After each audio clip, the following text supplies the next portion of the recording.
les chrétiens modernes ont délibérément abandonné la pratique des ablutions qui précèdent la prière, lavage du visage, des bras, des pieds, et humidification des cheveux, mais cet acte demeure une obligation. Car tous les prophètes sans exception accomplissaient leurs ablutions comme nous le montre la Bible, et Moïse et Aaron avec ses fils en lavèrent leurs mains et leurs pieds. Et quand ils entraient au tabernacle d'assignation, et qu'ils approchaient de l'autel, ils se lavaient, selon que l'Éternel l'avait commandé à Moïse. Exode 40, 31-32. Bien que Paul ait corrompu les enseignements de Jésus, paix et bénédiction sur lui, il accomplissait lui-même ses ablutions.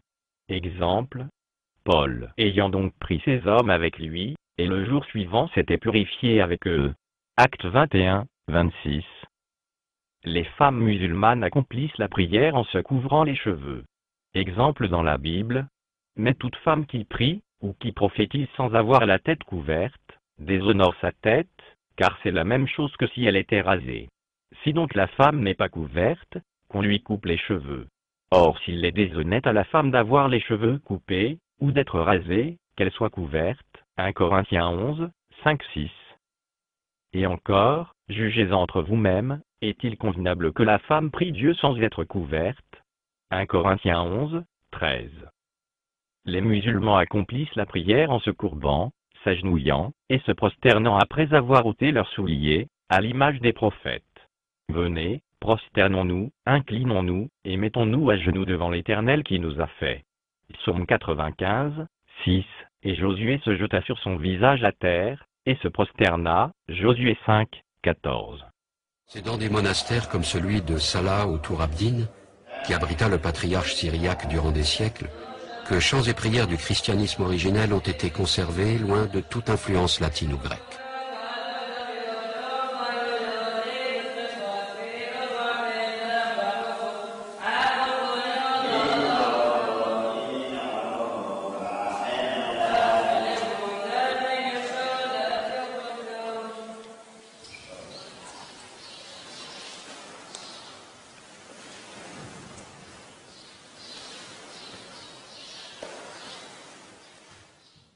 Et Dieu dit, n'approche point d'ici, déchausse tes souliers de tes pieds, car le lieu où tu es arrêté, est une terre sainte. Exode 3, 5, Acte 7, 33.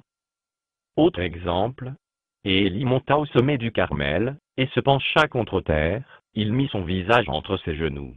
1 Roi 18, 42. Alors Moïse et Aaron se retirèrent de devant l'assemblée à l'entrée du tabernacle d'assignation, et tombèrent sur leur face, et la gloire de l'Éternel apparut. Nombre 20, 6. Alors Abraham tomba sur sa face, et Dieu lui parla. Genèse 17, 3.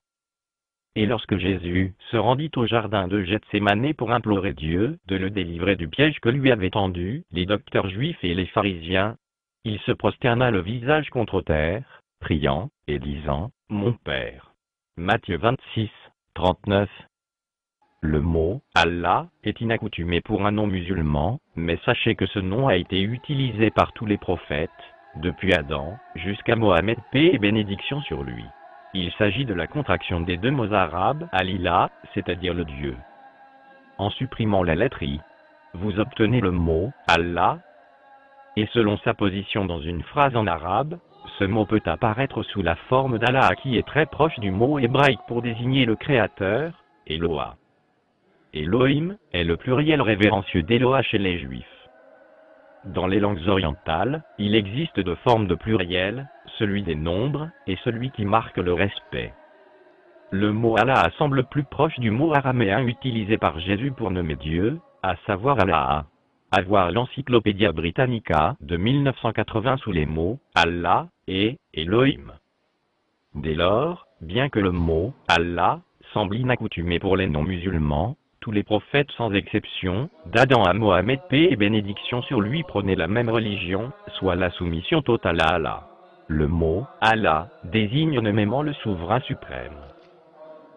Il ne peut être décliné selon le nombre ou le genre. Il ne peut donc jamais apparaître sous la forme plurielle, ou bien être décliné au masculin ou au féminin, contrairement aux mots Dieu et déesse, qui sont utilisés en langue française.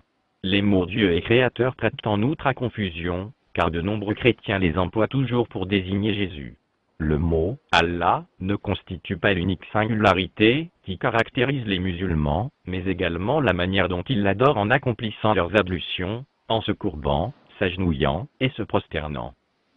Contrairement au judaïsme et au christianisme, le mot islam a été choisi par Allah, le Créateur lui-même, comme nous le dit le Coran dans la sourate 5, verset 3. Aujourd'hui j'ai parachevé pour vous votre religion, et accompli sur vous mon bienfait. Et j'agrée l'islam comme religion pour vous.